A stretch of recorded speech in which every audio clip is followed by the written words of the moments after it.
about finances, the finances aspect. Can you talk about that a little bit? So cool. Let's lay the foundation. So I love laying the foundation because I think about the founding of our country, and it started with our founding fathers, and it started with fundamentals, and it started with that base, it started with that foundation. And so, to me, the interesting thing is everybody wants. I'm just gonna say whatever they want. You want to call happiness, and how you're going to define that? I call fulfillment is what they really want.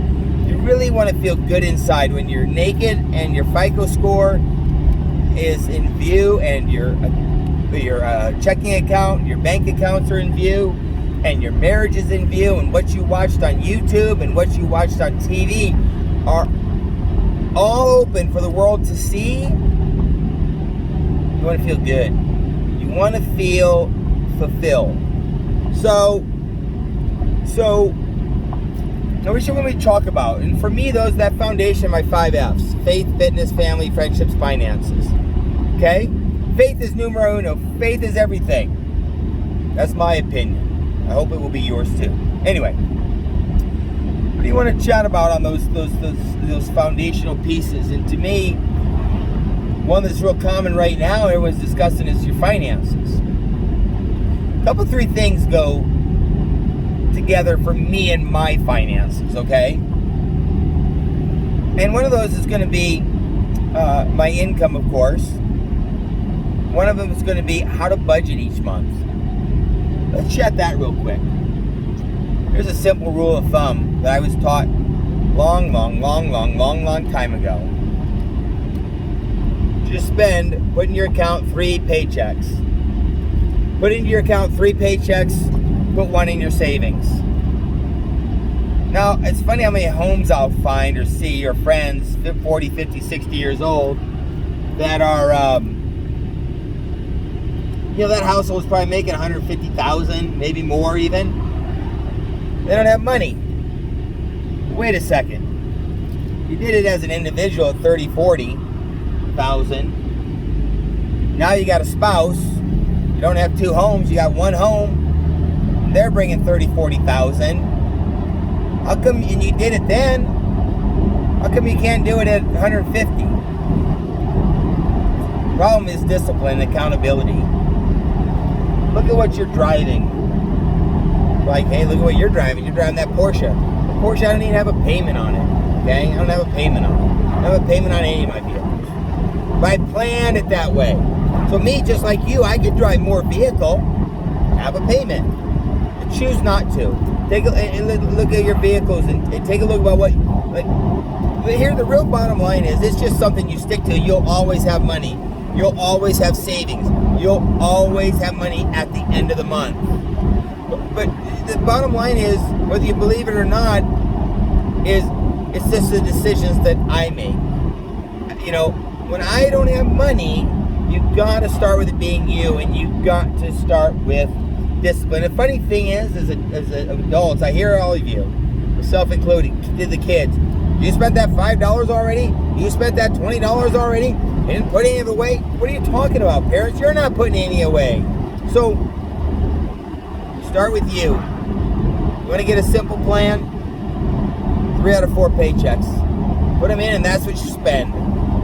And you know what? If you've got all the savings you need, and you got whatever you need, then I'm not getting a kid you to spend it all. You want to talk about sliding over to your savings.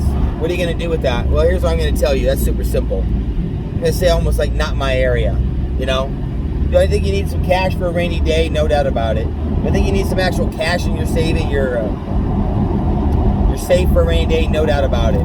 But you know what? Take a look at your S&P 500. Take a look at your index funds. It may not be as glamorous as your Bitcoin and your speculative real estate and what have you, but it's definitely over time proven its worth. Along that line of home. You can buy a home if you're long term, no doubt about it. If you're long term, no doubt about it. Buy a home. You want to start out as an investor? Simple. Buy a condo. Buy a home, and that becomes your investment home. Buy a smaller home, and then that becomes your investment home. So And these are tips that I'm not even going to pass on to you. If you check out the website I'm building, I'll have my mentors, I'll have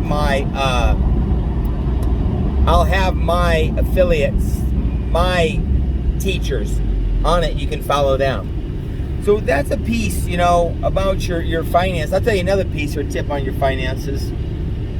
So for younger people coming out of college, don't worry about the money. Worry about learning how to do it. Don't worry about the money. Worry about the education. Super blessed. And I didn't realize at the time that the gentlemen who first taught me in the fitness business were all experts in their field. I didn't think I just needed a job during college.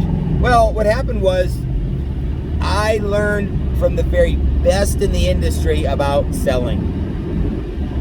Because if you didn't sell, you didn't get to work. You didn't get more shots, more sales opportunities. So you had to learn to sell. My first personal training teacher, boss, exercise physiologist, marathoner, triathlete, even his assistant, exercise major. So there were people who knew health and fitness. And I love it that the owner was meticulous. He was Korean, not that that's necessarily significant. He was Korean, got an 8th degree, black belt in Taekwondo, customer service, and meticulous. I didn't realize that at the time, with those basic, oh my gosh, here we go, foundation, fundamental truths, provided the skills that I needed that I could take anywhere. They're transferable. And many kids, young people come out of college or what have you, money. Well, if whatever industry you're going into, if you're not building a foundation and have the skill set, then you're not going to have further opportunities in the industry. You're not going to. You want to get in real estate? Want to go out and do your own thing? Have all the commissions? Go ahead. I wouldn't do it. I didn't do it in the mortgage business. No. Went to work for a general manager, district manager. Time he's think he's making $250 a year, which 30 years ago or 25 years ago was good money, great money. I simply said to him, you tell me what to do. I got a bachelor's degree in finance. I'm going to roll into being a loan officer. Nope. He said, what you need to do is you need to learn the foundation. Here we go again. The foundation of putting together a transaction, escrow, title, putting together the X's and O's of that application. Okay? Like, okay. Need to learn the processing of it. I was like, okay. He's the boss. I got teased mercilessly by the other junior loan officers. I got teased mercilessly by the ladies on the processing floor. Oh, bachelor's degree, finance, big shot loan officer, teased. Okay, I think I made like literally $15 an hour. Well, what do you think happened 6 months later when I came out of that training program? Whoa, corner.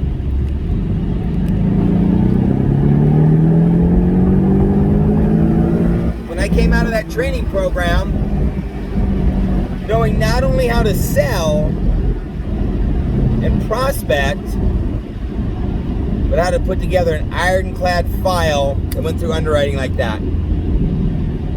Processors loved me. They grabbed my files first.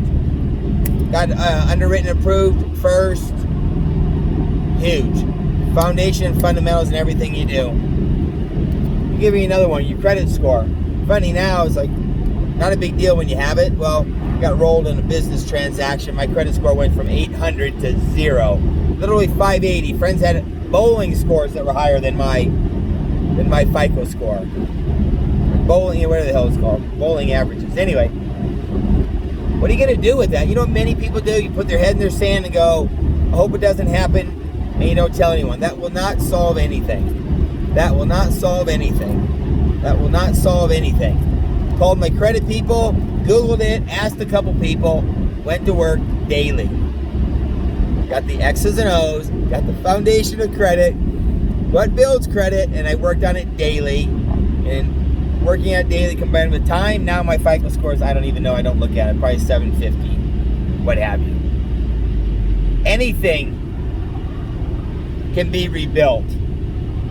Any anything in any relationship, in your faith, fitness, family, friendships, and finances can be rebuilt. Take your X's and O's, apply daily, intentional action. So that's a little tip on finances. Definitely don't claim to know it all. When it comes to the investing part, again, I've got friends, associates, mentors that know far more than me. So I hope that helps a little bit. Questions, comments, thoughts, always get a hold of me. If I don't have the answer, I'll lead you in the right direction. So what's the next piece you want to talk about? I feel like... Is that good on finance, Karen? Perfect. Lots of useful footage there. I'm thinking of like if somebody's like super downtrodden and they want to like turn their life around, but their self-esteem is like through the floor. Like, yeah. I'm curious about your feelings about self-esteem and how to get back on your feet. Sweet. So let's talk shop a little bit about how to even get started at getting started. Because a lot of people will be like, yeah, I want to do it, and I feel like I want to do it, and I checked it out, and I want to do it. I talked to some people about it, and I want to do it. I just can't get started. I hear the voices in my head saying, you're going to fail again. You're not worthy. You don't deserve it. And such. Well, how in the heck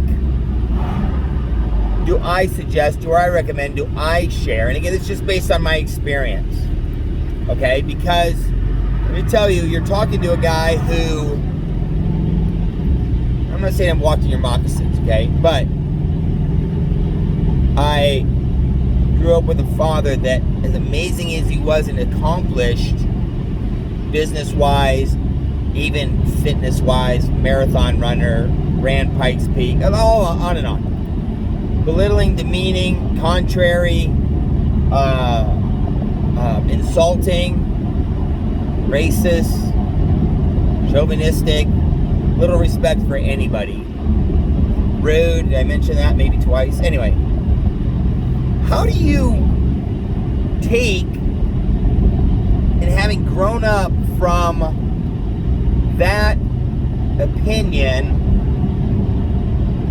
and then, and I'm not saying I have it all by any stretch, but how do you then, reach success and start putting those one foot after the next, so that you can become successful? Let me tell you something real quick. Yes, I had some skills. I had tenacity. I would say, desire. Someone described, one of my coaches said, reckless abandon. And I must say I had a grandfather that knew to balance love and encouragement with a good kick in the ass. So that built me up, because I would virtually say you've got to have someone that believes in you. Now, a huge piece with me I'm going to share, and I'm not here to create an argument, I'm here to bring you hope, is, so I had this mixed message between my father yelling, Jesus Christ, you guys suck, oh, I can't believe it, and just bringing you down. Unfortunately, I had some coaches and even some other, teammates who encouraged me, especially a couple coaches that encouraged me. So it was a mixed message.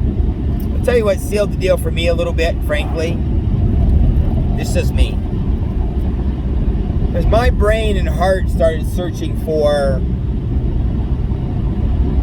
where did I come from and where am I going to go once I'm dead and buried? So I decided I was going to be buried and dead a lot longer than I was alive. And if there was a creator, a master, a ruler, a power that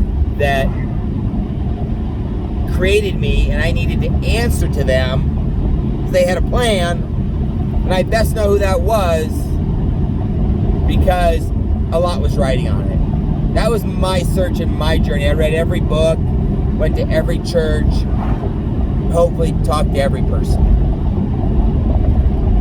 And my conclusion was, led my faith to my Lord and Savior, Jesus Christ. Well, if your faith leads you to your Lord and Savior, Jesus Christ, then He becomes your judge and jury. The first thing you're going to learn, the first thing that should sink into your heart, the first thing that should sink into your head is, well, shoot, you're made in His image. You are worthy. I may be a work in progress, but I am worthy. And my Father, the culture, your community, your social media, the news,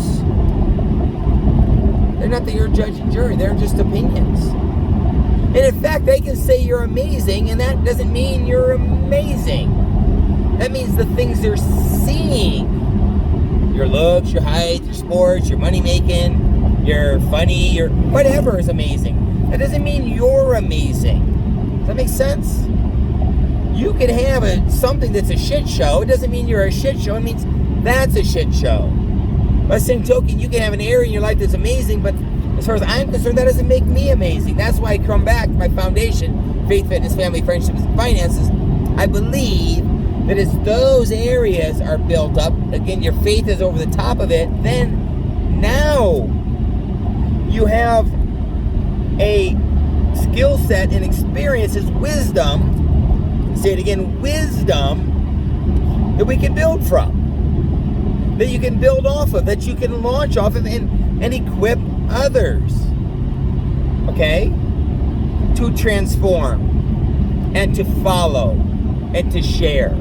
So that was a huge mind shift. That was a huge heart shift. And it snapped like that, and boom. I mean, would I love my Father to say He loves me? Sure. Proud of me? Sure. Thinks I'm amazing? Tell somebody that I was worth a shit? Of course. But you can see it doesn't rock my world. His opinion of me is His opinion of me.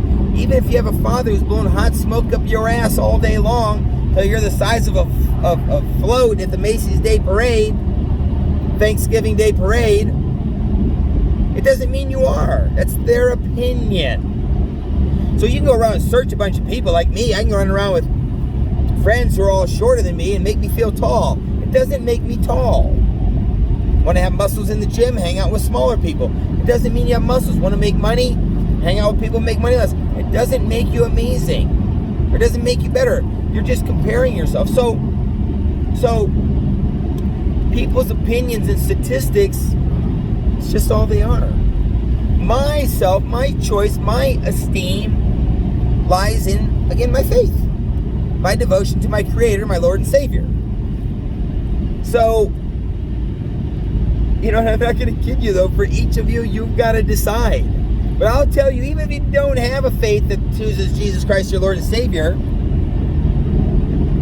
your parents' opinion, your friends, your culture, the media, that's just their opinion.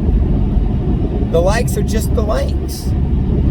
So, once I chose that took a huge weight off my chest.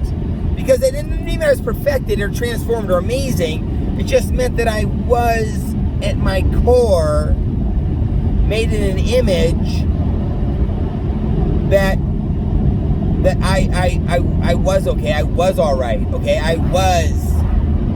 had the possibility, I guess. Okay? So that set me free to try and to make mistakes and to keep trying and perfecting and transforming daily. And then it shifted so that now, even as I get some likes on this, someone says, hey, thank you, you're amazing. I appreciate it, but again, it's just your opinion. But on the other hand, someone insults me, okay, that's just their opinion. Do you hurt it? Does it feel it? Does it make you feel good? I'm sure you have those pieces. But each night, each day, you got to get back to your core. You got to get back to your fundamental. You got to get back to your core, your fundamental, because if you're doing it, there's probably more in you. Oh boy. If you're doing this, there's probably more in you. If you're doing this, there's probably more in you. And so that feeling in general that I am worthy, that I am a child of God, that's what elevates and carries me. And then my desire to serve and perfect that, to be transformed and to share, to give other hopes, to share the message, is really all that matters, okay? And if I'm doing then the best I can, which I had to search for that, and I'm leaving it on the field, and again, you got to search for that, that's tricky. Am I leaving it on the field, then I can move forward. So when my self-esteem hits me, I can get back to my core. My foundation is being a child of God, and that I am made in His image. Oh yeah, okay, I got this. What else can you do? Get a crew around you who's like-minded, who pulls you forward.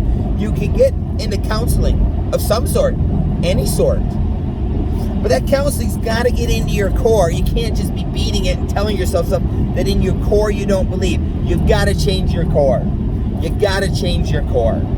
Because if your core doesn't believe it, this is what I feel. When the shit storms come and people's talking shit about you, or your memories come, your triggers, it repels it, and it never sinks into your soul, or in this case, you don't have a system built up to repel it, so that sinks into your soul, that negative. But by the same token, the good won't sink into your soul, because your soul doesn't believe it, and it repels it. I don't know if people ever chat about that, but I feel like your core has got to shift, not just your sayings. Your core has got to shift, not just what you're saying. Okay? So when your core is strong, then it can stand up. That's, again, what are we talking about? Your fundamentals, your foundation. You got to work with your fundamentals and your foundation. And what do? You can get some books.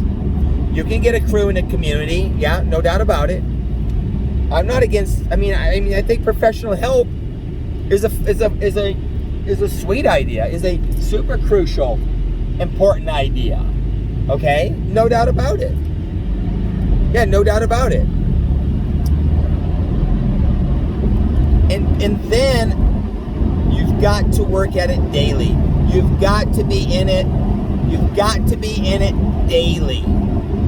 You cannot work on your faith weekly, your fitness weekly, your relationships weekly, your family weekly, your finances weekly. I feel. I'm sharing what I feel and saw. The things that I work at a little bit daily. So what have I said? Let me back this up a little bit. Core change. I'm getting pieces together and people together and a team together that will support me and will teach me and will feed me. Okay? That may be counseling. Okay? But that core shift has got to come first. And then it's daily intentional action. Daily intentional action. Taking the positive steps. And building that foundation up so when the rains come, the foundation is strong, no water gets in. Remember that saying? I love this saying. Ships don't sink because of the water around them. They sink because of the water that gets in them. Right? If your core and foundation is strong, just call it, the dipshits can't penetrate it. Even your past can't penetrate it. You may have some desires, but they will not knock you off your pedestal. They will not knock you off your base. They will not knock you off your foundation. Change at your core. Get plugged into people who are doing it at a higher level, who have the right information, who have the right encouragement, and take daily intentional action. That is where I would encourage anybody to start with anything, and especially your self-esteem. I'll leave it at this. You're deciding and you're making your friends, the news, your parents, your judge and jury. You're deciding that. Do I wish that I just let my nephew out here? Say goodbye. See you, Jace. Love you. Said love you. See you, Dad. Love you. Nothing. Nothing. Doesn't bring a tear to my eyes. Does it make me sad? You bet it does. Why doesn't it invoke that emotion anymore? Because I've let it go. He's not my judge and jury. I understand that he is broken. He grew up in a home far worse than I did. He's broken, and his attitude towards me, your family's attitude towards you, your ex's attitude towards you, the culture and community and society's attitude towards you, like I said, your parents' attitude towards you is a reflection of their own misery, a reflection of their own brokenness, their own weakness, their own insecurities, their own need for approval. Do I resent my father, have disdain, dislike him? No. Why? People need empathy and compassion, not judgment and condemnation. Empathy and compassion, not judgment and condemnation. Do I have boundaries? You bet I do. Is there accountability? You bet there is. But when I see people as being, oh wow, they're a bully. Oh my gosh, they had a shitty life. They're acting poorly. Probably had a shitty day or shitty life. Triggers me right away to go, oh, they need some space. They need some empathy and compassion. That makes sense? I hope it does, because again, until you've let the resentment go,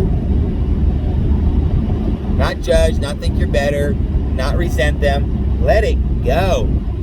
I'll tell you this one. Here's an easy one to help you let it go. Talk to me about the plan, the program that your parents engaged in before they had you. Talk to me about the plan your parents engaged in before they had you. 3-4 year study course, junior college on parenting? No. They probably got drunk and had sex and go, holy fuck, we're going to be X that out. We're going to be parents. That's probably kind of close to it. Or they liked each other, maybe no alcohol involved. Holy shit, we're going to be parents. So you think that couple that came together, made a kid without really planning it, preparing for it, going and educated for it, should be your judge and jury? Really? Come on. Come on. Not even close. They're not even qualified. Do they have some pluses and minuses, or some pluses, I mean, that you can benefit from and that you should use and be guides? Yes. You go, aha, thank you. Every day, I thank my father for the work ethic, the way he protected the family, the way he was a provider, the way he was driven even through the shitstorm he grew up in. I thank him every day. They have strengths and weaknesses. They're not your judge and jury. And in fact, my father, as rude and what I'm hoping that I go, oh, I don't want to be like that. I don't want to be like that. It's like anything else in life. Let it go. Let it go. In fact, it's logical to let it go. There's no reason to even hold on to it. None. They're not qualified. A guy walked in, I don't know, to work on your toilet, and he wasn't a plumber. You wouldn't go, okay, I expect this from you. No, you would say, I have no expectations. He's not qualified. Parents have skills, thank them. Your parents did some stuff that's bruised and battered you. That's because you've allowed it to bruise and batter you. Did they do some shit? You bet they did. But I decide how it impacts me. Let it go. Check this one out, one of my personal favorites. I see life as like a poker game. Ever play poker? Everybody has. You got some cards, you get to trade them in. You don't want these ones, you get some others back. Maybe you get to, I don't know all the rules. Maybe you get to trade them in again, you get some more back. Life is a poker game that you can always give the cards back. All of them. If you want to and you're willing to.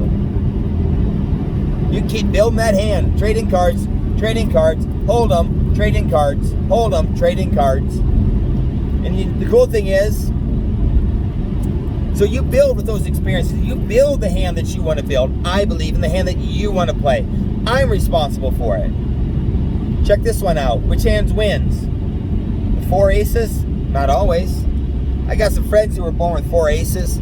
Educated families, white collar, good neighborhoods. They just didn't have confidence. They didn't believe, so they folded. The hand that has nothing in it always loses, that bluff, shitty hand? Not necessarily. Depends how you play it. Depends how you play the hand. Because when they're all folded, the hand that wins is the best one that's left. So I firmly believe that you can win with any hand. In fact, it's logical and it's proven. So it's not even an argument. But I encourage you to, trade in some cards, and I would encourage you to be bluffing all your life. Because there's a good chance that it won't work for your entire life, okay? You'll get away with it, especially in your childhood and young adults. That's a whole nother video. But I would encourage you to be wise enough, not have knowledge, wise enough, big difference. Look it up, difference between wisdom and knowledge. I would encourage you to be wise enough to keep trading in the hands. What's that mean? Stuff you're watching, what you're doing, what you're buying, who you're hanging out with, sleeping with, committed to. Trade that shit in. If it's a distraction, let it go. I know it's not always easy, but it's not easy keeping them and living in a shitstorm either. Choose your heart. Choose your heart. Choose your heart. So, I believe it's a poker hand. You're trading those cards in, building it up. If you're wise enough to trade them in, hold on to them, and anybody from any situation can build an amazing hand that will win and provide a life for you that you're happy with. A life, here's one personal favorite of mine. Build yourself a life that creates a story worth telling. Ponder that one a little bit. Build yourself a life that creates a story that's worth telling. So, I'm going to leave you at that. I hope you find some value in that. Most importantly, if any of it makes sense, get a hold of me. I'll try to help. But let it go. We're not your judge and jury. Love ya.